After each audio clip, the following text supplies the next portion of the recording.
అధ్యక్ష అవకాశం ఇచ్చిన ధన్యవాదాలు అధ్యక్ష. అధ్యక్ష నేను 4 మాటలు గెలిచిన అధ్యక్ష రాజేంద్ర కాన్స్టిట్యున్సీలో ప్రజల ఆశీర్వాదం. 2 మాటలు ఉమ్మడి రాష్ట్రంలో తెలంగాణ వచ్చినాక 2 మాటలు. హనుమాన్ నగర్ అని ఒకటి ఉంది అధ్యక్ష, భూపాల్ నగర్ అని ఒకటి ఉంది, జలాల్ బాబా నగర్ అని ఒకటి. నేను 40 ఏళ్ళ సంది చూస్తున్నా అధ్యక్ష. అక్కడ ఇండ్లు కట్టుకున్నారు, గుడిసెలు వేసుకున్నది, ఫారెస్ట్ ల్యాండ్ ఇది. అప్పుడు రాజశేఖర రెడ్డి గారు ఉన్నప్పుడు అడిగినా, కిరణ్ కుమార్ రెడ్డి ఉన్నప్పుడు అడిగినా, రోషయ్య గారు ఉన్నప్పుడు అడిగినా, మన తెలంగాణ ప్రభుత్వం వచ్చినప్పుడు అడిగినా, ఈ ప్రభుత్వం కూడా అడుగుతుంది అధ్యక్ష.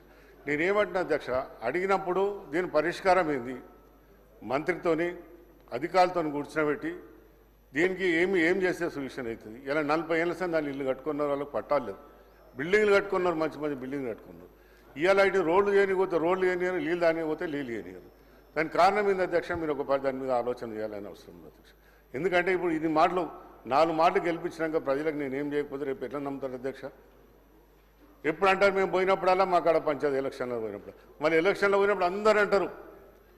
ఇక్కడ ఉన్న మంత్రి వాళ్ళు కూడా జూపల్లి గారు మంత్రి గారు గత ప్రభుత్వంలో ఉన్నప్పుడు కార్పొరేట్ ఎలక్షన్లో 15 రోజులు మీకు పట్టాలు ఇప్పిస్తామని చెప్పారు అధ్యక్ష. ఆయన ఎలక్షన్లో మాట ఇచ్చుకుంటాం, పోతే అయిపోతుంది, మనం మర్చిపోతాం. నేనేమంటా దీని ఒక పరిష్కారం చేయండి అధ్యక్ష. ప్రతి అసెంబ్లీల సమావేశంలో అన్ని పార్టీలతో అడిగినాం అధ్యక్ష. లాస్ట్లో కాంగ్రెస్ ప్రభుత్వంలో ఇలా ముఖ్యమంత్రి గారు చేస్తారన్న నమ్మకం ఉన్నది, మీ నమ్మకం ఉన్నది. ఎందుకంటే అప్పుడు 0 ఓవర్లో 1 నిమిషం కంటే ఎక్కువ మాట్లాడి, 1 నిమిషం కానీ మీరు మంచిగా అంటారు అధ్యక్ష. చాలా సంతోషం.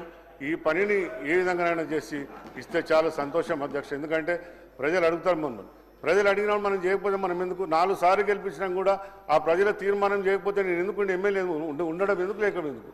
అందుకని దయచేసి అధ్యక్ష ఇక్కడ ఉన్న మంత్రులు పెద్ద మంది అందరూ కూడా మంత్రి వాళ్ళని అధికారులను కూర్చోబెట్టి చేసే బాధ్యత, తీసుకునే బాధ్యత మీరు తీసుకోవాలని చెప్తున్నా అధ్యక్ష.